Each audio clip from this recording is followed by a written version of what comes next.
Hello. Hi, this is Nancy with On Point TV. I'm thinking there's a few of you out there that are now, and I'm thinking everything's looking good. I'm going to move my hands fast and see if they... Nope, it worked. Last time I did a live and Bill wasn't here to help me, when I moved my hands, it would be like this. And it was really hard for me to watch, but I hope you guys are doing fine. It's been cold. I've been super busy with church stuff and choir concerts, and got back from Houston and now getting ready for the holidays, and so I'm pretty excited. Today we are going to be continuing our series. Actually, you know what? Before I start that, because I am going to have Bill come down, I want to show you guys something that a vendor sent to me to have me try out. All right, so this is a tote. So I'll lift it up here so you can see how big it is. And you see the name of it? Molly Ollie. That's the name of the company that makes this tote. And from what I understand, it's a mother and daughter team. They do sell these on Amazon. And I put the link below where you can get a 10% off when you're purchasing it. So take a look at this at on Amazon. And I'm going to bring my other camera around here so you can kind of see... Let's see, overhead. There it is. All right, so it's huge. It's really, really big. So like here, let me raise it up a little bit, then we can see the whole thing. There, okay, there. All right, so it has some really large spaces in it, and they've got like these Velcro dividers here, so you can have one big, huge tote, or you can have one larger section and two medium-sized sections. They actually have this... the Velcro on here, so you can make them any sizes you want.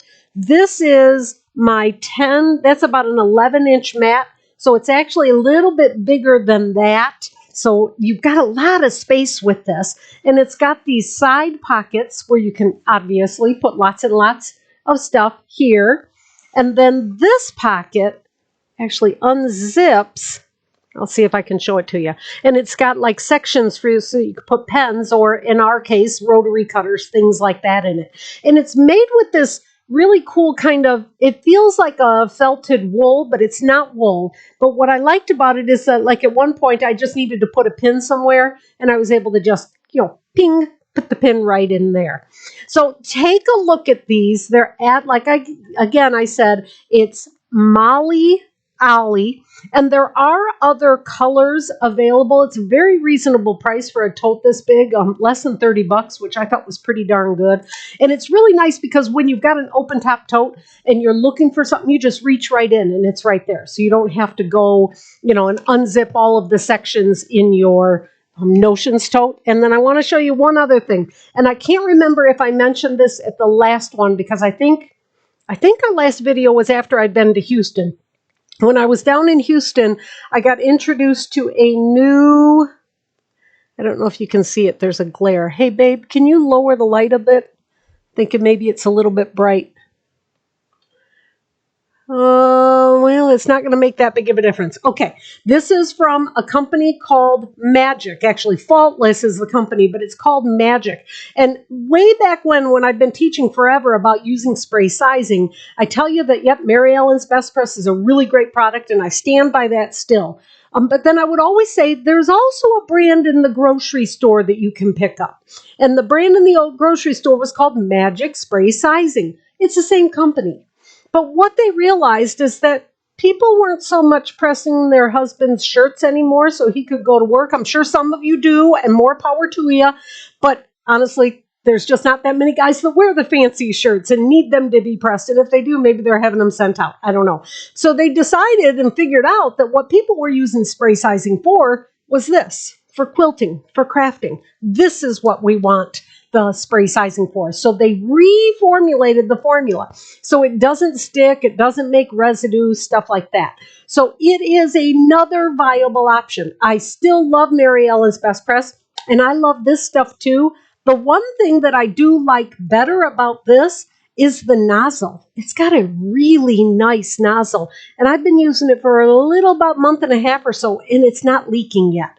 Which sometimes, not all the time by any means, but sometimes the Mary Ellen's nozzle will leak. So just kind of keep this one in mind. You should be able to start seeing this at your quilting stores. All right, so back to business. So what we are working on now, I'm going to change over so that you can see this.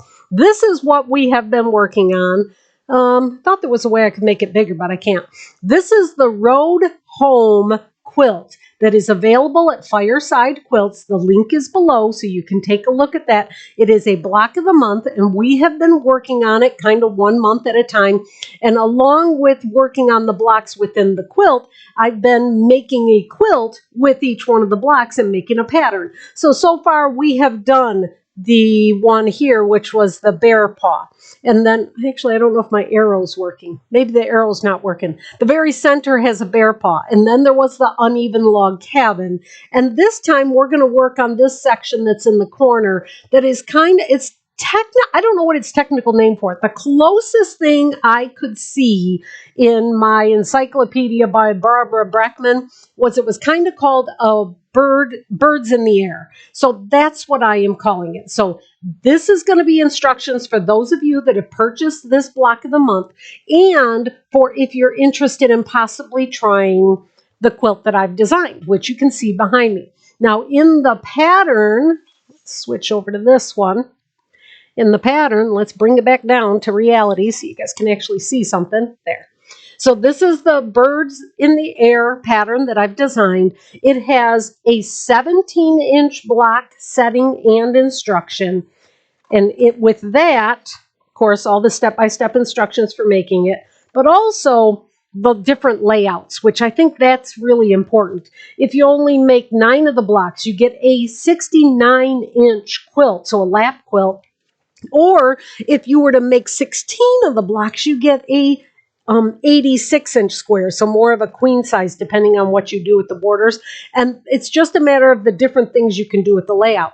Then next week, because this will go too long, I will show you the instructions for making it with a paper pieced version. So let me show you what that's going to look like, and then I'll have Bill come and help us with something else. So this is the version that is paper piece. So this is an 8.5-inch square. We'll be doing this next week. You know what? I should look at some comments. So Bill, if you could come and help me hold up that quilt there. Hi, Karen. Hi, Antra.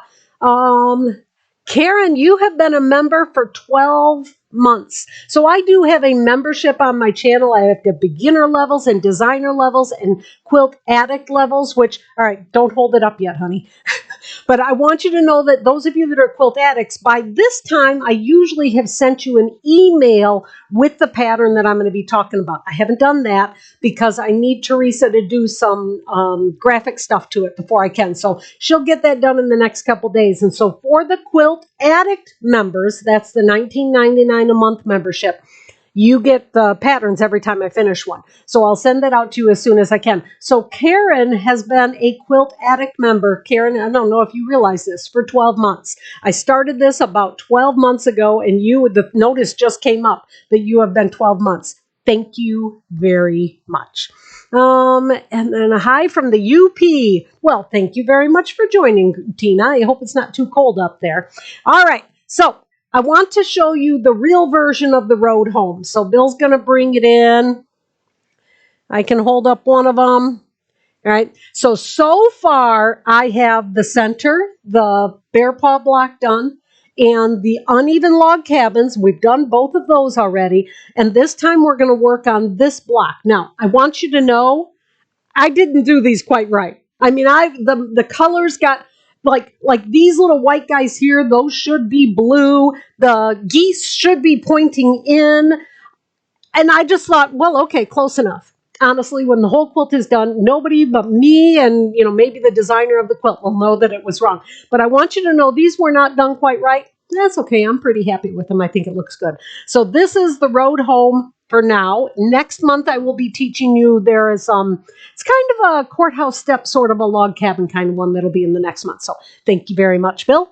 So today we are going to learn the birds in the air, the 17-inch block. Now I want you to know that the instructions for this one here, the Road Home, that's what that block was supposed to look like. And if you flash back to what I just showed you, you see that it's a little bit off. The instructions are good, all right? They're not the simplest methods for doing things, but what I like is their diagrams are very good. But I do my work a little bit differently. They are going to have you take the large square, the square that creates the large part of the flying goose, and they're going to have you cut that square and cut it on the diagonal twice. Then they're going to have you take a square for the small part and cut that once, so that you're actually piecing with the triangles already cut. Not my preferred method. I'm going to show you a technique today where you just don't cut those squares. You'll cut the squares, you just won't cut them on the diagonal. Hopefully that'll make sense. If not, the pattern, the instructions do work and they are good. I just hope that this will be a little bit of an easier way. Well, thank you very much. Hello from Georgia. Oh, well, thank you, because that's the quilt we're going to talk about. So this is the birds in the air. So before I show you the actual step-by-step, I want to show you, oops, don't get seasick. I hate it when I move that first. My son is going to come over and maybe figure out something so that I don't have to be moving that in front of everybody's face. I want to talk to you about how I picked out the colors, because that for this quilt I think is really, really important. So this is it's kind of a reddish brown, and I never am quite sure what color things are going to show up when we're looking at it on camera. And it's got some great gold and some green. So this was the multicolor print that I started with. I find it easiest to kind of start that way, find a multicolored print. Then I found one that would be my light color in the entire quilt. This is a Stonehenge fabric, one of the ones from Northcott. I love these fabrics. This entire line it's just so cool because it's not just one solid piece. It has a lot of movement to it, and I just love it. I'm going to be teaching the no waste method. That's what Andrea just asked. Hello, Alaska. I think you need to start now to get a quilt made so that you'll be nice and warm, because I'm pretty sure it's sort of cold up there. We were actually 62 in Michigan yesterday, which is just weird. So I've got my main print, I've got my light color print, and then I chose 4 accent colors. So in this case, my accent colors for this, using this as my main print, was that gold and the green. So you're going to pick 4 from the gold section, and then you're going to pick 4 from the green section, so that you have sort of medium, light medium, medium dark, dark, that kind of an idea. You don't want to go light, because light would pretty much be lost with that. Now with the greens, one thing I want to show you is that what I could have done but I didn't do, and honestly I think it's because I'd already had some of these other ones cut. After I was looking for my third and fourth color, I found in my stash this fabric, and look at it. It's ombre. And the light part, the very lightest part, has been cut off. That one is here, and I use that in the center of the quilt. And the very darkest part is right here. So consider, if you're trying to figure out what, is going to be the perfect colors, those perfect accent colors, possibly you can find an ombre that will have a variation in the same color that you could use for these sections, all right? So this is the colorway that I did behind me, but I thought I'd show you another option. So I went into my stash. Let's put these away somewhere. There. Okay. This one is one that I just pulled out of my stash. So this is a kind of Japanese-inspired fabric that used to be really, really popular back in the late 90s, early 2000s. And with that, if I was going to make that, then I found a background, so a lighter, and it's a little bit tanner. To me, it looks like it's a little bit light up there, but it's a little bit tanner. It has a little bit of gold to it, and it has also kind of, for me, it has a Japanese kind of inspiredness to it. So what I did is I looked at my main print, and I'm seeing red and I'm seeing blue. So those are the colors that I'm going to choose for my accents. So I went into my stash and I found my 4 lights. Now, if I were actually making this quilt, I would search harder for another light. I do think this shade of blue is perfect, but in case you can't see, it's got Paddington Bear on it. Now, would that be a huge problem in this quilt? No, but maybe that just wouldn't be what I would choose. But you see the light, medium, all the way up to the dark, and then we have the red colors. Again, all the shades going on up. And you can see how that would work. You know, it would work next to the cream. Those would all work really nice next to the cream. And those would work very, very nicely next to the print. So that's how I'm going to recommend that you possibly pick out your fabrics. Find a multicolored print first. Then go to whatever is going to be your background. You know, if you had a multicolored print that was bright, maybe blacks and white, blacks and brights, maybe your accent, your other side, not instead of light, maybe could be black. I mean, how cool would that be? And then your colors could be, oh my gosh, that's such a cool idea. I really should have thought about that earlier, but I didn't. It took me talking to you about it right now before I did. So we are going to get started with our technique. So again, this is the pattern available on my website, which is www.onpoint-tv, available as an e-pattern right now. For those of you that would rather have a printed pattern, I am going to have Gina start working on taking my larger ones like this and making them smaller so that they could be in like the smaller 6x9 sort of a pattern. Then they could be mailed. So just a thought. If you're thinking that you'd rather have it printed, that's what can happen. So I'm just going to take you through with some step-by-step outs here on how this can be done.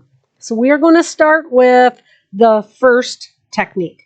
So you're going to first take and I'm going to talk about gold and greens. So when I'm talking about the gold, that's going to be the 4 versions of gold, and then there'll be 4 versions of green. Because when you look, let me show you. When you look back here, you've got the dark side, which is the multicolored print. You've got the light side, and then you've got the gold and the green. Now, if I was doing that other one, I would choose one of them, and it would maybe be the blue and the red. It really doesn't matter one way or the other, but just know that when you're building this quilt, the golds, the flying geese technique is going to be one method, and the greens are going to be another method. So when I'm doing this kind of step-by-step through, I'll be calling them gold and green, and then you'll kind of be able to know what I'm talking about. So, all right. So, oops, this one. All right, so we're going to start with the gold sections. You're going to take 2 sets of your gold. So you're going to take a light to dark in the gold, and then another one, so that you'll have 8 pieces of fabric, I guess, technically. On one of them, you're going to take your squares that you have drawn a line, and you can just barely see the line I drew. I drew the line with my Boheen white chalk pencil here, and then on the darker version, I used, all right, it was right here. I think I actually even put it in my tote so I wouldn't lose it. And then I probably took it out because there is a new version of oh, there it is. It's on the table still. There's a new friction. So the friction pens have been around for a long time. You know I love them. I use them all the time. The clicker had always been my favorite one, and it is a ballpoint pen. The new friction ones have more of a felt tip pen, which means when you draw with it, you can see it so much better. So let's do a test. I'm not going to sew with this line. I'm just going to draw to see if you guys can see it. So there's the one with the new felt tip pen, and this is the one with the ballpoint pen. And it just doesn't show up quite as nicely. Nothing wrong with the original ones, but just know that there is a new version of friction, and you should be able to find those at your quilting shops. Okay, so you're going to take each of your golds, and you're going to put the squares down of the multi-print, and then you're going to do another one with the light color. So you'll be making 2 of each, one with the multi-print, one with the light color. Then you will sew a scant 1/4 of an inch on either side of the line. Can you see that? Yep. So sewn scant 1/4 of an inch on either side of the line. Oh, I should mention, before I even cut the tiniest piece of fabric out of this, I first spray sized all of my fabrics so that they were a little bit stiffer. When you're working with triangles and stuff like that, it just makes the process so, so, so much nicer. I highly recommend that you use a lot of spray sizing. So after you've sewn on either side of the drawn line, you are going to cut it in half. Then you're going to take it to your ironing board, and I'm just going to finger press it here. I would always iron it with the iron, but I'm just going to do it like this for you guys now. And you're going to press them both up, so you will have 2 of them.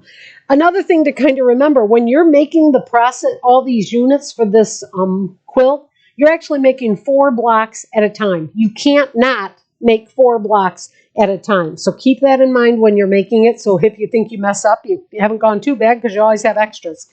Then on each one of these, you will take another light color square. So I'm going to just go to another color. So again, we'll have 2 of those. Oops, didn't separate that one. There. All right. Another light colored square, and again, sewing the scant 1/4 of an inch on either side of that. Easy peasy now, right? Nothing too heroic. You're going to cut both of them apart. I'm just going to cut one of them apart for now. That's going to create 2 flying geese, just like that. Ta-da! You haven't had to sew on any bias edges. You're just sewing on either side of that half square triangle, and you will get 4 out of each set. So at this point, you would have 4 with this gold in the multicolor, and you would have 4 with that gold and the light. And then you would have 4 of each of your gold colored flying geese. Right? Then you're going to have this, and then it is time to trim it. So I'm going to show you 2 ways to trim. The first way, you're just going to use any OmniGrid square that you have, or any ruler square. I shouldn't say OmniGrid. I use OmniGrid, but you guys can use whatever floats your boat. Whatever works for you. I just think that OmniGrid is so much easier to see. And you're going to line up, the first thing you're going to line up is on a square ruler, there is this diagonal line. That's why you have to use a square ruler when you are squaring up a half square triangle, or if you're squaring up a flying goose. And you're going to line that diagonal line up on the right-hand diagonal of the flying goose. Okay, so that's right there. And then the point of the goose, the nose of the goose, needs to be 1/4 of an inch from the end of the measurement that you're making. So these, for this particular one, not the one in the Road Home, but for my pattern, these end up 2 by 4 inches, which means the 2 1/4 inch on my ruler, so 2 1/4 from here and 2 1/4 from here, needs to be on what I call the nose of the goose. So with the diagonal, on the diagonal of the right wing of the goose, and the 2 1/4. Now I'm going to start to analyze and go, all right, well, I really want that square, because this is a 4 1/2 inch square, just making it a little easier. I want a corner of that square to be on the point of this wing. My diagonal is here, and my 2 1/4 is here. Now I can cut on the right and the left side, turn it around, and now I can tuck it right into 4 1/2 by 2 1/2. Always double checking, making sure that the nose of my goose has that 1/4 of an inch from the edge, and trim and trim. And I've got as close as I can make a perfect flying goose. All right, not going to be perfect, but it's going to be pretty close. All right, that's one way. That's one way to trim your flying goose.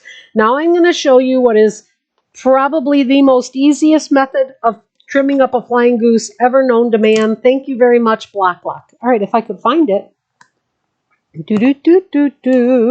I've got my small one here for those of you screaming at the TV going, Nancy, it's in your hand. It's not in my hand. Did I put it away? All right, I got to walk across the room. Did I use it over here and just not bring it back with me? I know this is going to sound amazing to you, but I spend hours preparing all of this, like literally all day long. The fact that I can't find something is blowing my mind because I work so hard to get everything organized. All right. Okay, I've got to find it soon or I'm just going to be a failure. I had it all stacked up over here. There's my other ruler. Oh, I'm sorry, you guys. I didn't want you to sit and waste time with this. Here's my pieces parts. Here's my small goose. Here's my big square. Unbelievable, Nancy. Unbelievable. Okay, I'm going to go back to my ironing board one more time. All right, so if I could have Athena edit all of this out, that would be awesome. So those of you watching it later might not have to see me go through all this. I can't find it.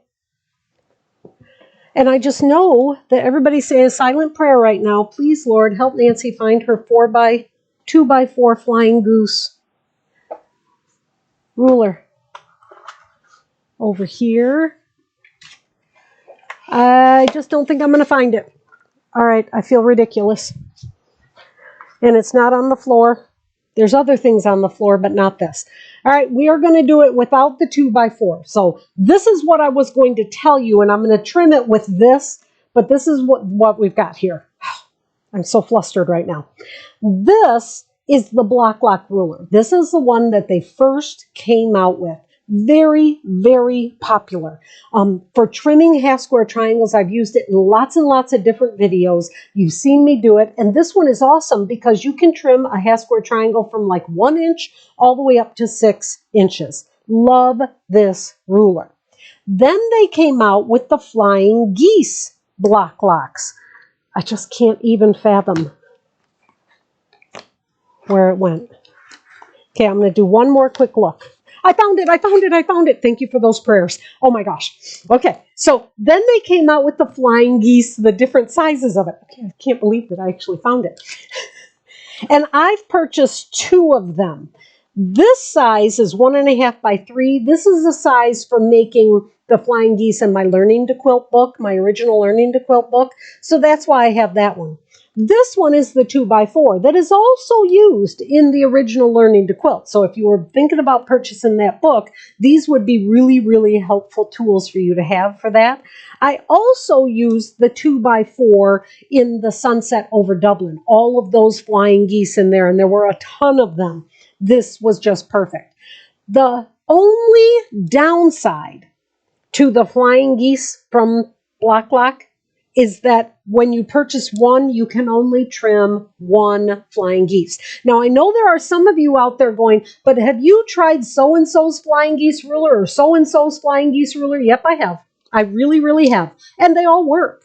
But none of them could be nearly as easy as this. The flying goose ruler has a groove on the back side. Here's my goose. Here's my ruler. I'm ready to trim. I don't have to line up any lines. I just put that groove over the seam and bada boom, bada bing, I've got a trimmed flying goose. Here, let me do that for you again. I feel like one of those guys that sell those mops. So here we go again. Just trimming 2 sides, spinning it around, trimming 2 sides. The grooves help hold it in place. I am telling you, if flying geese have kind of been your nemesis, you need to consider the flying goose ruler. And I did check. Laura at Fireside Quilt does have those available at Fireside Quilt. So that'd be an easy pickup for you. You could get the big block the month, the Road Home, although the Road Home, they're not this size for the Road Home. You would have to use your regular ruler for trimming them because they're an odd size in that one. So once you have them all trimmed, I'm so excited that I found that after you have them all trimmed, then you will lay them out. And they will be, oh, I know how I'll do this.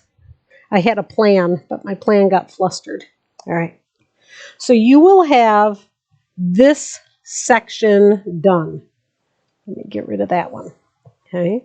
And what I mean by that is you will have 4 of the light, medium, dark, super dark, or whatever you want to call them. You'll have 4 of those flying geese made that have the cream on the back. Then you'll have 1, 2, 3, 4 of those flying geese that have the multicolored print. And they're going to go together with the center square. You also will take another large triangle that is in the pattern, just an extra one that's like this, and he goes on the end. So that is one technique for making flying geese, flying geese.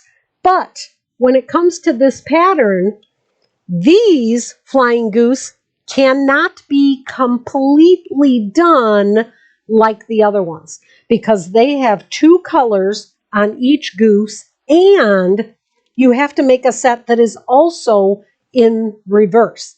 Now, it might sound like, oh my goodness, what is she making us do? But I want you to trust me on this. I came up with what I think is a pretty easy method for making these 2-sided geese in mirror form.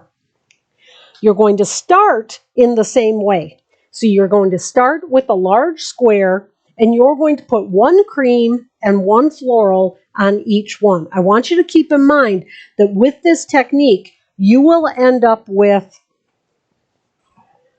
2 that have the dark on one side and light on the other, and 2 that have the mirror image of it. So you see how that's flipped around? So each one large square will create 2 of those blocks. So you're going to sew it right down the middle.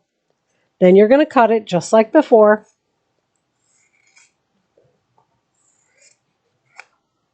Then you're going to press it, and when you press it, you're going to see that you have something that looks like a mirror image, right? Okay, you're going to have dark on one side, light on the other, and then mirror imaged. So he's going to kind of look like this. Okay, then with this one, you are going to take and trim him in half.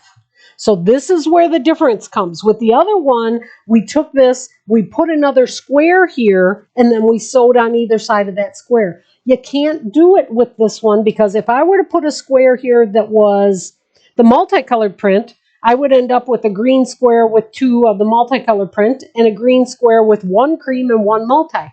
I actually need 1 of each. So I'm going to cut this one down the middle. Keep in mind, before I've done anything, I have spray sized these fabrics because I'm going to now cut this on the diagonal. So using a smaller ruler, this ruler has the 45-degree angle here. I'm going to place that 45-degree angle on the left-hand edge of my block and cut it in half. So now this is what I have. Then you're going to take and there we go. On this one, you're going to piece a dark triangle, and on this one, you're going to piece a light triangle. Then you will have 2 that match. But then you'll do it again with the other half of this, and you'll put them, and you'll end up magically, because I was kind of honestly surprised it worked. I was worried that I was going to have to cut them all out ahead of time. You will end up with these that are mirror image. So you'll have 2 like this and 2 that are the mirror image of it. Pretty simple if you actually follow through. I thought it worked out really well, and I did do live pictures of that in the book. Then you're going to put your flying geese together. Now I only have 3 going here, but you see that I've got 3 where the dark and the light are in the same place, and here's the other set where the dark and light are in mirror image. You're going to take those, and when you press those, I press them from the back side. I put all 4 of them together first, and then I take my iron with lots of steam coming, and I kind of am pulling it to my left. So this hand here, I open it up and I pull it to the left, and then I just kind of sweep my iron over a seam, let it rest, sweep my iron over to a seam, and let it rest. And then all of those are going to be pressed very, very nicely. And I didn't, I kind of sort of lost a point there. I think I could repress that if it really bothered me. So that's how you're going to make your flying geese. Really, once you have the flying geese made, the rest of the block just goes together super simple. These larger sections here are actually setting triangles. They will be cut from 1 large square, and you will cut them twice so that you'll have 4 setting triangles of that and 4 setting triangles with that, and you'll have the light color in the middle. Then your block is done. I do want to show you something on the pressing here though. On the pressing here, these are the flying geese that I told you you're going to point, press toward their noses, and this one presses in. So these noses actually end up not being pressed upon themselves. These ones, if we follow this seam, because this seam is pressed to this way and that one to that way, otherwise these would be just too thick. This would be really thick and yucky if I had to press it that way. So I just flipped the seam right there in the middle. So let me see if I can show it a little bit closer. It'd be so cool if I actually had a camera I could zoom. Okay, there. Can you see how it kind of flips in there? That will make them press nicely, and then you can trim it down to 17.5 inches, which is a pretty large block if you think about it. Now, what I love about this particular design, I love the colors. I like the way that it worked out, making flying geese. I find it to be kind of fun. But I want you to see some different ways of laying it out. So for that, I'm going to go to electric quilt. So let me get rid of this. Oh, let me just come down here to electric quilt. So keep in mind, electric quilt is the computer designing program that I use when I'm doing almost all of my quilts, but especially when it comes to a quilt like this. So with this particular version, this is the 17-inch, and if I were making 16 of them, it would be a 92-inch square quilt. You can see that down here at the bottom. Oh, you can see my mouse. That's cool. All right. So you can see that it's 92 inches. On this one, what I did do, and I don't know if I'll do this or not. I'm not sure if I got enough fabric, but I might have. I love the idea of 2.5-inch flying geese going around the border. So instead of just doing a regular border, which I did do, there's a blue version of this that I'll show you next week. There. So this would be what I have pretty much planning right now. So I have just each block made. I've tipped them in different directions, and then consider, all right, maybe I'll use that same light color green for the inner border and then put an outer border on it. Yeah, that would make it 96 inches. That would be a really nice quilt. But then I got to thinking about making it bigger so that I could do these other types of designs that sometimes you will see with a log cabin quilt. And when I got to doing that, I was like, all right, I'm not a big fan of some big old 12-inch border. So I decided to design this with the 2x4 flying geese going all the way around it. And I love this. So those of you that are at design level members, this is the kind of thing that we learn how to do when we're in our Zoom sessions. But what I want to show you now is how you can decide what kind of setting to choose. So I'm just going to pick this one block and I'm going to set it in all of the squares. So this would be as if you made just one block, setting them all in the squares, having them all go in the same direction. It's nice. I don't have anything wrong with this. I've got the yellows that crisscross on this angle, the greens crisscross on this angle. Yep, that works. But what I love about electric quilt is the ability to take this button, this symmetry button, take it over to the quilt and just start clicking until I find designs that I like. I'm like, okay, I love that. I like just this randomness. This one is the light in the middle instead of the dark in the middle. Those of you that do the EQ with me, this should all be looking familiar. I like this kind of zigzagging going down. All of these are just different versions of the symmetry that you can get when you're using your EQ. What it can't do, and I don't know why, is it can't give you the true barn raising look. So for that, I needed to use my rotate here. I'm going to show you what I mean. I'm going to rotate these individually. And then this one, that one's correct. So then I'm going to have the light going around that, ending with the dark, another dark row. So this should look familiar if you've ever made a log cabin, because log cabins can easily be set in these types of formats, these types of designs, depending on how many blocks you make. So look at that. By just rotating the blocks around, I've created what we typically call the barn raising layout for a log cabin. I still have the yellows going in one direction, the greens going in the other direction.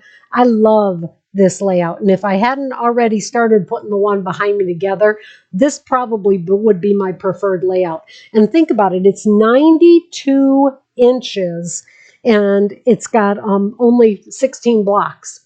So, once you get the flying geese done, you're good to go. All right. So there you go. There is step one of making the birds in the air. Next week, hopefully on Thursday, you'll watch for my Facebook post and even on the community page on YouTube. I will try to be getting ready to do the paper piece version of it. So an 8.5-inch block. So a little bit mini, not a miniature quilt size, but definitely a small one, more of a wall hanging quilt size.